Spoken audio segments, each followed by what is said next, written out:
Hello YouTube! My name is TaterTot and welcome to my playthrough of Bomberman Hero. It's a game for the N64, came out, I don't know, probably in the 90s somewhere if I remember correctly. And this will be my first video on YouTube. Please, try to contain your excitement. It's sure to only get better from here. Anyway, this is an atypical Bomberman game for the Nintendo 64. Whereas most Bomberman games would be a top-down kind of view, probably a battle-type game, this is more of an adventure game with a ripped-off story from Star Wars. I'll get more into that later. But it's a fantastic game. Underrepresented, I feel. And that's why I'm kind of doing this as my first LP playthrough, walkthrough, whatever you want to call it. And you know what? Let's just get right into it. I'll shut up for the intro.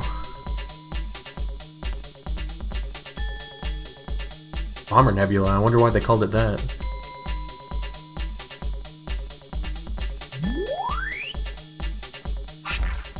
Le Death Star. I recognize I said I'd shut up for this intro, but there's really not a lot going on here. There's Princess Leia, Princess Leia with R2-D2. I'm sorry. This story was straight up ripped right off from Star Wars, the second part of the trilogy, second trilogy, and the likenesses will only get stronger from here. 3 minutes in and I'm already bashing a game I claim to love. Welcome to YouTube. A good start. Help me, Obi-Wan Kenobi. You know what? I'm not going to do this. You know, it speaks for itself, I think, and me going and bashing it like this isn't really going to help. This is actually an extremely fun game. You're not in this game for the story. You're in it for two things: for the fun gameplay and art style, and the bombastic soundtrack, might I say. And here we go. First level, Planet 1 Bomber. Again, what gave them that idea? This is the first level of the game, so let's go right on ahead. No introduction as to, who we are, our motivation. Nope, we could be R2-D2 for all I know, so we're going to start at Battle Room. That sounds like a good idea, at Bomber Base. And we are thrown immediately into the fray. So you play as the White Bomber, as is to be expected from a Bomberman game. You can pick up these little radios, and it will tell you things. You place a bomb or throw one; it doesn't really matter. A to jump, B to bomb. If you're familiar with any platforming game in the '90s, I'm pretty sure you know what this game's all about. It's pretty straightforward. You run, you jump, you save princesses. It's only that simple, and I'm already failing at hitting a basic switch. So we're doing a great job so far. Really, I think I could just run through the door. And you know what? I might just do that. You can do a couple different cool things, like you can hold a bomb and hurl multiple bombs. And I'm sure, yeah, you can kick a bomb like that. You can jump and almost blow yourself up, so that's cool. Yeah, let's just get straight into it. So why did I choose this game of all the games I could have chosen as my first game? Well, I had a whole bunch of different games in mind when I was thinking about which one I wanted to do. For some reason, Bomberman Hero just kept coming back to me. I played this a lot when I was a kid. I played it absolutely out of my mind, and it's funny because I didn't even get the secret ending when I was a kid. Yeah, there's a secret ending. Spoiler alert! So early, and we're already fucking it up. This is wonderful. So let's continue talking over this intro. A whole lot's going on, and then all of a sudden we're in an elevator, and yeah, something crashes in the background. Yeah, he's very angry about that. He's not very happy that they ruined his quiet time in the elevator. And here we are! First level of the game! Plenty of little giblets and whatnot to pick up. It's your I wouldn't say run-of-the-mill, necessarily, but your standard garden variety platformer from the 90s, from the Nintendo 64. It's three-dimensional, it has stuff you can pick up, you can jump, you can run, you can blow stuff up with bombs. It is a Bomberman platformer. So what is the point of this whole game? Collect things, save the princess. But what's really the point of this game? Well, the real point of this game is to collect all the things so you can do the stuff. Pretty straightforward. But why do we want to collect all the things? Well, if you collect everything in a level, or based on how many things you collect in a level, you get a score at the end of it. The higher your score, the better your ranking. And in order to unlock the final chapter of this game, which, I mean, you're not missing much if you don't get it, but in order to, see, first damage of the game, we're doing great. If you want to 100% this game, you have to collect everything. And I mean everything, including these little bombs that we'll get into later at some point, I'm sure. I'm not doing so hot so far. Set the bomb underneath the plate, never would have thought. So yeah, a lot of the things in this game are going to be pretty, standard fare for me because I've played this game umpteen million times, but to the uninitiated, it's pretty straightforward. I'm going to skip most of the remotes because honestly, is there any reason for me to go and collect every single remote when in reality, most of this game is pretty straightforward. So I have this thing, this vest on that keeps me from taking damage from my own bombs. As you can see, no bomb damage, no blast. It's a blast vest, blast-proof vest, which is kind of cool. Bottom left, you'll see your count for all these little doohickeys and whatchamajiggers floating around. And the top right is your score, the top left is your health, and the bottom right tells you how many bombs and how strong your bombs are. Oh, okay. You know what? My controller kind of messed up a little bit there. Completely turned me around. I'm sure that won't come back to bite me in the ass at some point. Gotta kill all these little chicks because animal cruelty is important in this game. The more small animals you destroy, the better your score. Everybody knows that. That's in every single game.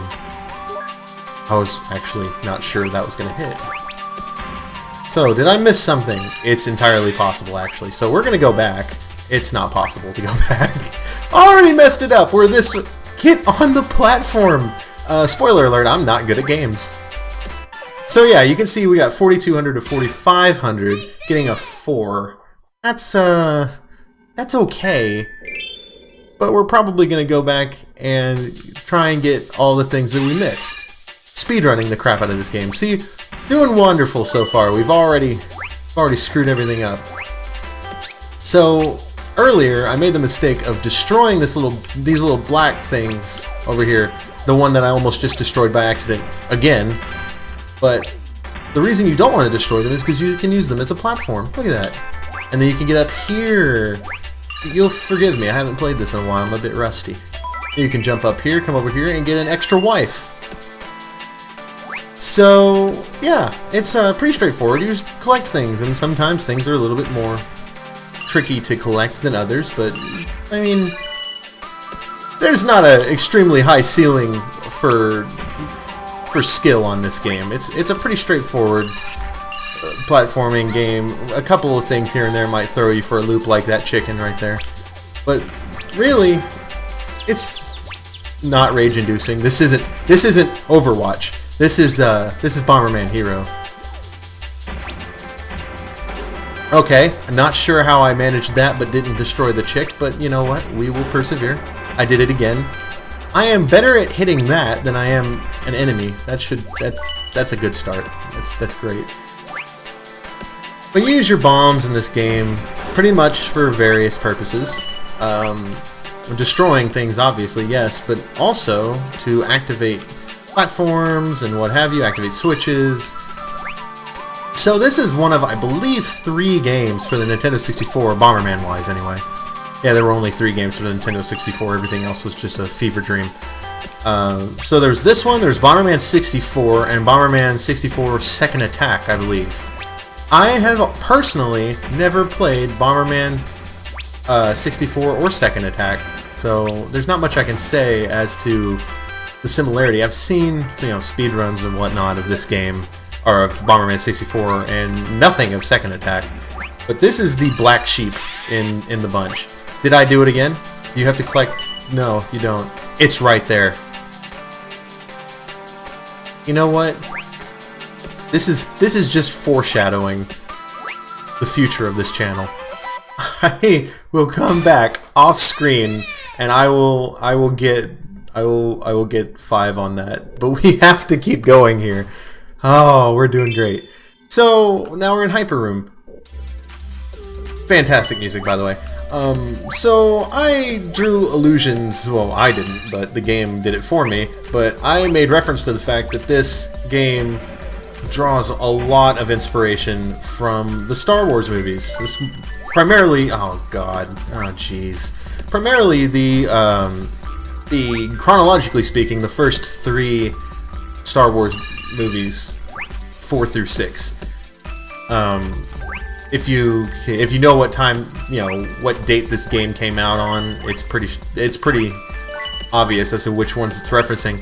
But you've got Death Stars, you've got robots, you've got princesses, you've got all sorts of stuff that draw allusions to Star Wars. There's nothing wrong with that, I think. Again, you're not playing this for the story, and if you are, you're playing it for the wrong reason, as far as I'm concerned.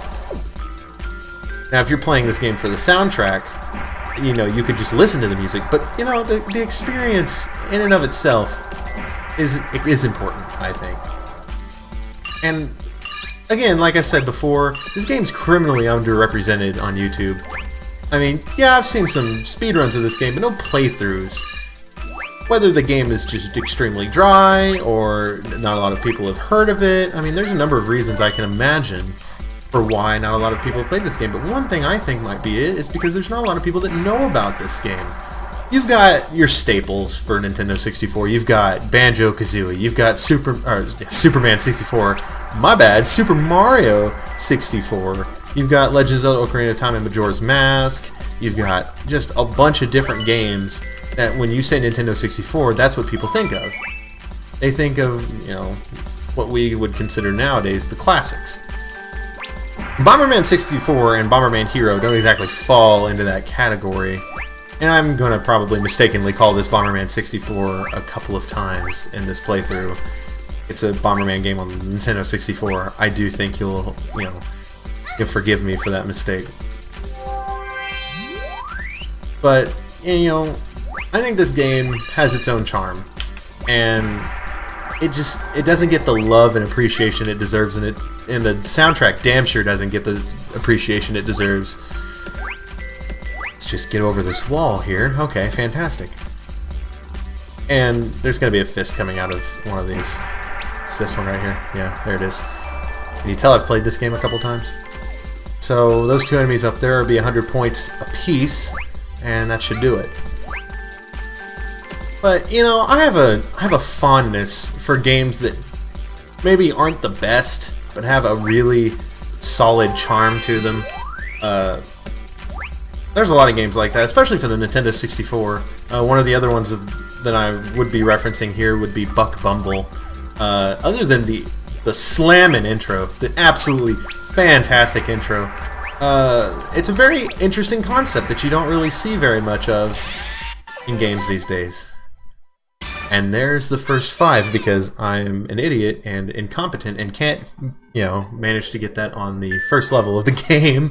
I promise you it won't be that bad. But we're going to go back to Hyper Room for one very particular reason. We're going to speedrun this, getting probably a 1. But the whole reason I'm wanting to go back through this, I'm actually going to go... No, by the time I destroy all those blocks, I will have already jumped up to the top, so it doesn't matter. So, a concept in this game that you'll see pretty often is that there's more than one way to finish the level. There's much more than just one way to finish the level in a lot of situations. So if you're missing access to a level, that's probably what the problem is. And Sky Room, I think is what it's called, is one of those rooms. So we just run through that level again just to unlock Sky Room, I believe is what it's called. Secret Room, I'm sorry, Sky Room's number 5. So you get access to this level, which is a nice little park. Open the tower door, you will need 4 crystal shards. You can see the door in the background there, that purplish door. What we're going to want to do is not fail at getting up the ledge, but collect 4 crystal shards. And collecting 4 will allow us to kick the bomb away from the block and not actually accomplish what we were wanting to accomplish. Doing great so far. And it will allow us to open the door and get up to the next level. And of course, the whole time we're going to want to collect MacGuffins and ding-dongs and whatsits and what have you, and collect and destroy enemies and whatnot to get a high score.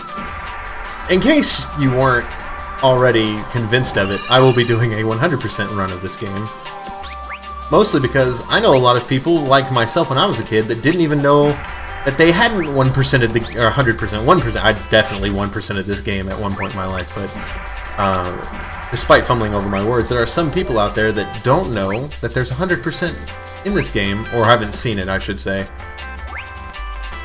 So I will be doing my damnedest to give you the full version of this game. I don't believe I've missed anything down here, but that's the true beauty of this game. You don't realize you've screwed up until the very end, and then you have to go all the way back. It's a fantastic concept. So this takes us up to the second floor, and I hear a chicken already. So a lot of you might be thinking, what are these enemies called? I don't know. So if you were looking to me for guidance as to the lore and the depth of character in this game, I'm afraid I can't help you there. I don't know. All I know is the game is fun and I like to play it. That's literally all I've got for you. Okay, am I gonna... Okay, there we go. I was about to say, I'm gonna miss this and I'm gonna have to take this all the way back again. This game is a pretty calm and pretty straightforward game. It's not... You're not gonna get very upset playing this thing. And if you do, I'm sorry. I really wish you wouldn't. Oh, we are one short. Probably back here somewhere. No? Uh-oh. This isn't good. Back here maybe. Nope, I fell off. We're... Okay. So, yeah, this is a concept in this game that, you know, like many platforming games of its time, was a collectathon. And if you miss something, unfortunately you can't just go back and collect it. You actually have to complete the level 100% from scratch.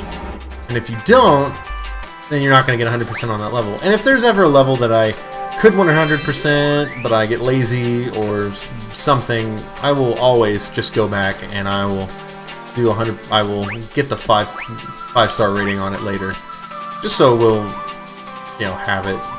Probably, is it not back here? Where the hell is this thing? This is we're off to a great start. A lot of collecting needing to be done, and I honestly have no idea where this other part's at, where this other gem's at. But you know what? We'll skip it. I will come back later, and we will. Now we'll get the 5-star rating, and then we'll just continue with our journey. Because, okay, you know what? Oh, what did I do? Why did I choose this as my first game? Oh, I'm gonna be the laughingstock of YouTube. This is bad. You know, it'll get better, I promise. My skills in this game will shine through. Ah, the OCD is strong. Oh man. So I think we'll leave it off there. God, stumbling over my words. This has been a wonderful first episode. Anyway, thank you all for watching. If you like this video, you know exactly what to do. If you want to see more of this content, dear God, why would you do that? But on the off chance that you do want to see more of this content, I really hope you do. Consider subscribing, maybe sharing with your friends. And I have been TaterTot, you have been awesome, and I will see you in the next episode. Bye-bye.